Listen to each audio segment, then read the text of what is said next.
Right now, at this exact moment, European diplomats are waking up to a reality no NATO document can fix. A crisis is unfolding as you listen to these words, and no strategist has a clear answer for what comes next.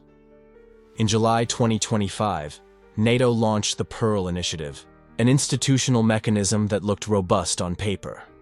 $1 billion a month flowing to Ukraine, military equipment promised at about $4 billion. A support architecture meant to function like an automated pipeline of weapons and resources. On paper, NATO had never seemed so committed. The machine was running.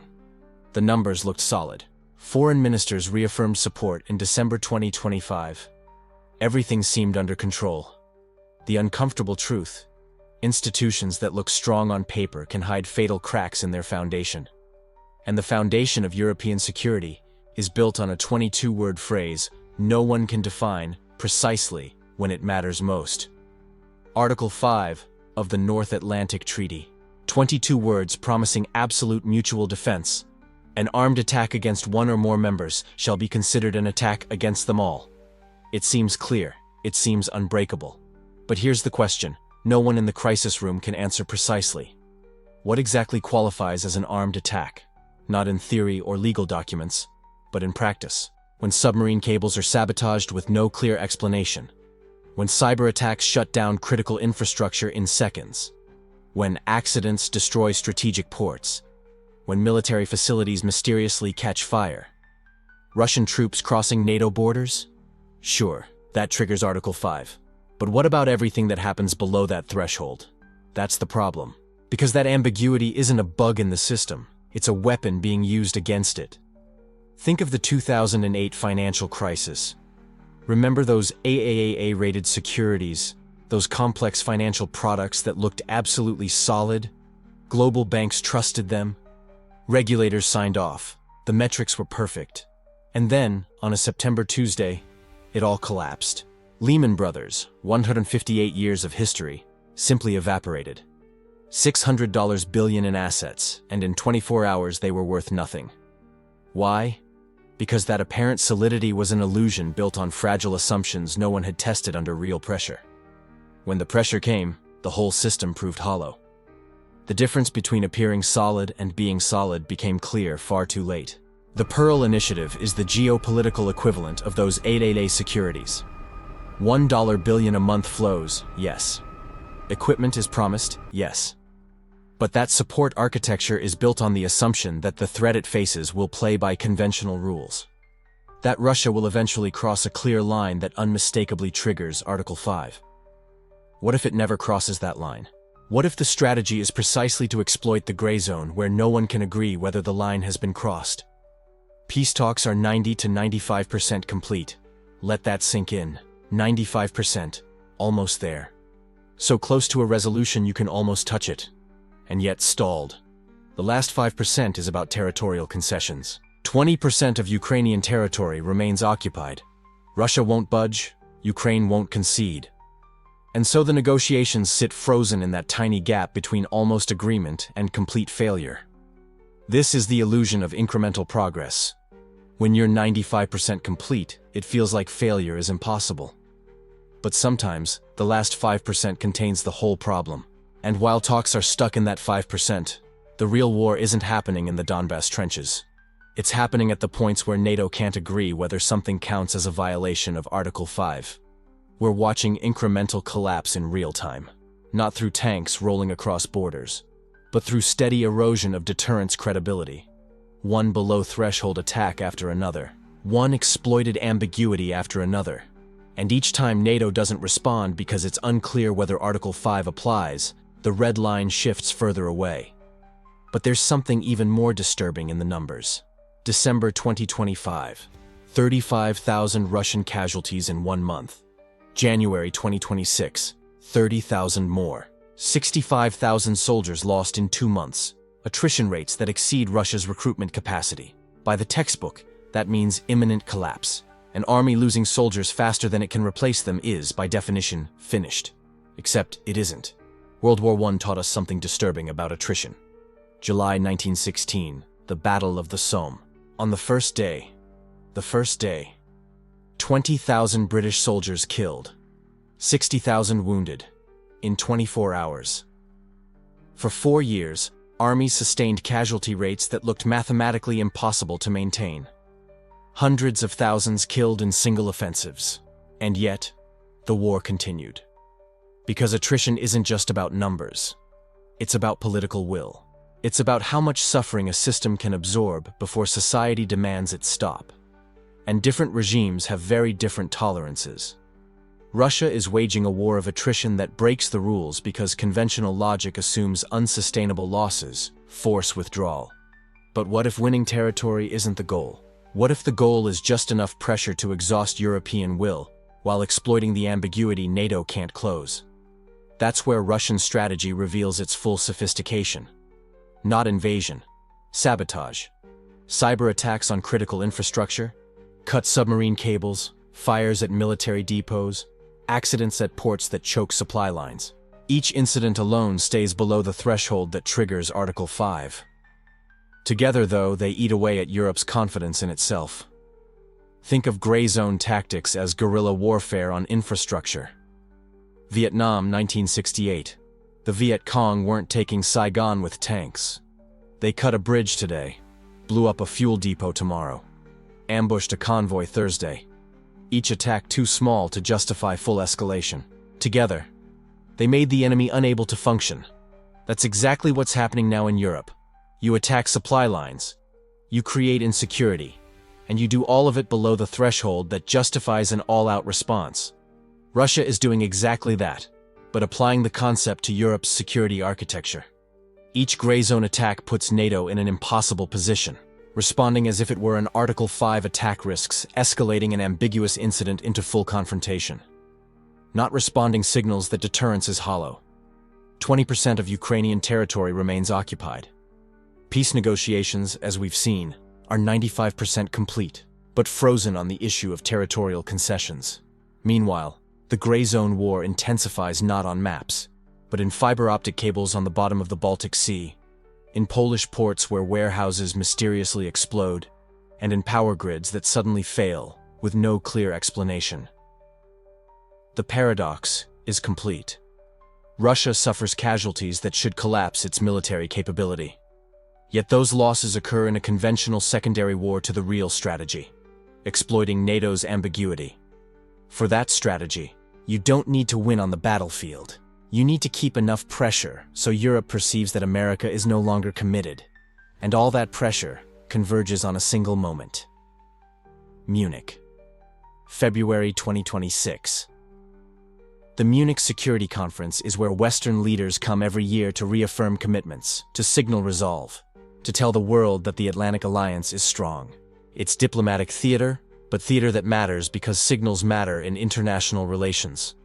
So when Vice President J.D. Vance takes the podium in Munich in February 2026 and signals American disengagement from Europe's security architecture, he's not just giving a speech. He's removing the hidden variable that made the whole system work. The brutal truth European strategists know but rarely say aloud. NATO without full American commitment is not a mutual defense alliance. It's a legal fiction propped up by inadequate military capabilities. Europe has strong economies. It has sophisticated institutions. It has beautifully drafted agreements. What it does not have is the independent military capacity to deter Russia without America. European deterrence has always relied on the assumption that any aggression would trigger an American response. Remove that assumption, and suddenly the PRL initiative, with its $1 billion a month, looks for what it really is. An institutional attempt to fill a strategic vacuum that no sum of money can fill without real American military commitment. NATO strategists have labeled 2026 the year of bad choices. Not because there are good options available, but because the institutions built to prevent those choices are finding they were built on ambiguity. Adversaries are now weaponizing. Think of a security vacuum like stellar gravitational collapse. Look at supernova 1987. Scientists observed a star that seemed stable for millions of years. And then, in a matter of hours, not days, hours, the whole core imploded. Why? Because while a star's internal pressure pushes outward, gravity pushes inward, and the structure holds. But the moment you remove the core's support, the whole structure doesn't degrade slowly. It collapses catastrophically. Gravity wins. The implosion is sudden. American commitment was that outward pressure, and Munich signaled its removal. That doesn't mean American troops are being pulled out of Europe tomorrow. It means something subtler and more dangerous. It means adversaries now calculate without assuming automatic American intervention.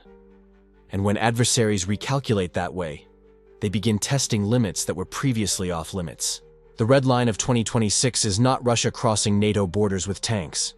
It's NATO discovering that the ambiguity tolerated in Article 5 created a security vacuum that no institution can fill when an adversary exploits that ambiguity. Europe now faces an uncomfortable choice. NATO must define what Article 5 really means under gray zone attack, or accept that Europe's security architecture is already hollow. Defining the threshold precisely means drawing lines that can be tested. If you say, cutting undersea cables triggers Article 5, will Russia cut another one? Will you go to war over fiber optic cables? Imagine the meeting. Gentlemen, we propose sending 50,000 NATO troops to the Baltics because someone cut an internet cable. Sounds ridiculous, doesn't it? But that cable carries critical military communications. So, is it ridiculous or is it war?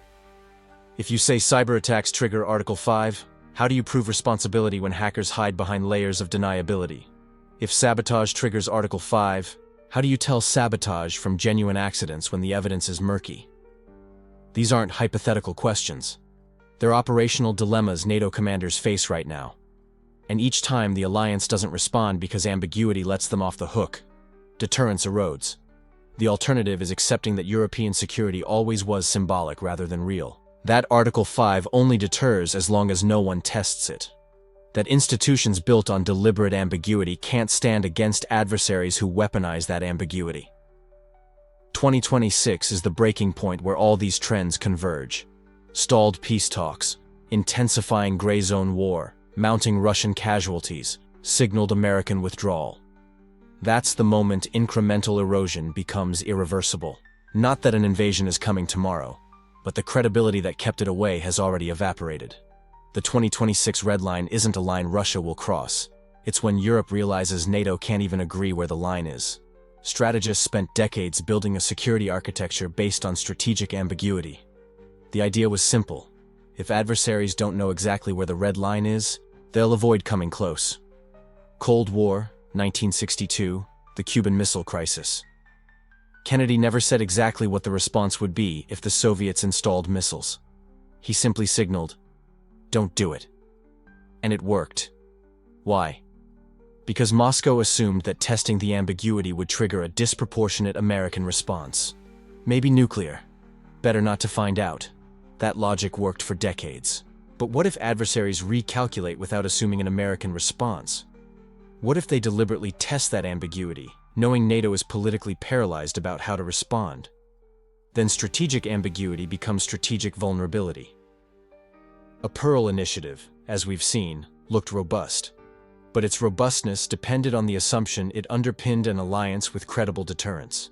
Without the credibility of deterrence, $1 billion a month doesn't buy security. It buys time. And time is running out. February 2026. 95% of peace negotiations completed. But the last 5% contain the whole question. 30,000 Russian casualties in January, exceeding recruitment. But the gray zone war intensifies. Munich signals American disengagement. Gray zone attacks expose Article 5's threshold gap.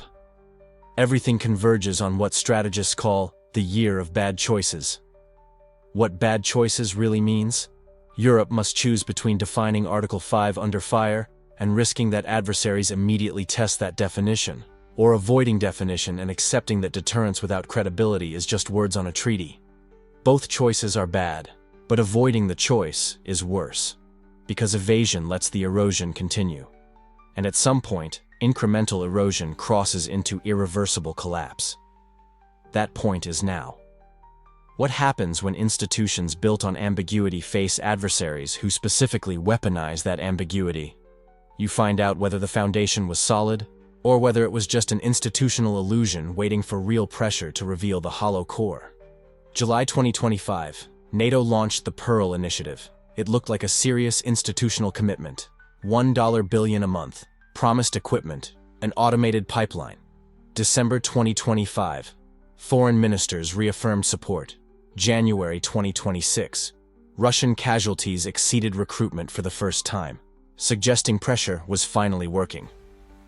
February 2026. Munich revealed that the variable making the whole system work, American commitment, was no longer guaranteed. 8 months. Think about that. 8 months from the robust institutional launch to the collapse into a security vacuum. For context, in 2001, after 9/11, NATO activated Article 5 for the first time in history in less than 24 hours. Unanimous decision, full commitment, zero ambiguity. That was an alliance functioning. Now, 8 months of debates about what counts as an attack. Not because NATO stopped doing things, but because the things it was doing depended on assumptions about American commitment and clear Article 5 limits that were no longer valid. The 2026 red line isn't Russia suddenly deciding to invade. It's Europe waking up to the fact that its security was built on ambiguity, being exploited faster than institutions can respond. And when you build security on ambiguity, you're betting adversaries avoid testing the edges. But what if testing the edges is exactly their strategy? Then your ambiguity becomes their weapon. And the choice isn't between good and bad options anymore. It's between defining your limits under fire, or watching them disappear while you debate what they were supposed to mean. This is happening now. Not as a future crisis, as a present collapse. The question isn't whether 2026 is the year of the red line, but whether Europe will admit the line has already been crossed. The collapse strategists feared won't be an invasion. It'll be the realization that the deterrence preventing it was always fiction, propped up by American commitment that no longer exists the way it did. Peace talks 95% complete. But that last 5% is everything. Russian casualties unsustainable, yet sustained because the real war isn't about territory. It's about exploiting ambiguity. The Pearl Initiative works as designed, but it was designed for an alliance whose foundation was already cracking in ways money can't fix. The 2026 red line is when incremental erosion becomes irreversible collapse. And that moment isn't speculative future. It's February 2026. It's now. It's the choice between defining Article 5 when adversaries weaponize ambiguity, or admitting European security is already hollow, just waiting to see if anyone will actually respond when the next line is crossed. Strategists know this. That's why they call 2026 the year of bad choices, because the good choices needed variables that don't exist anymore. Now the only choice is bad options faced directly, or evasion that lets the vacuum deepen until collapse is unavoidable. When institutions built on ambiguity face adversaries who weaponize it, you learn whether your security was real or just assumptions untested under pressure. The pressure is here, and the assumptions are failing. Now you understand what I promised at the start.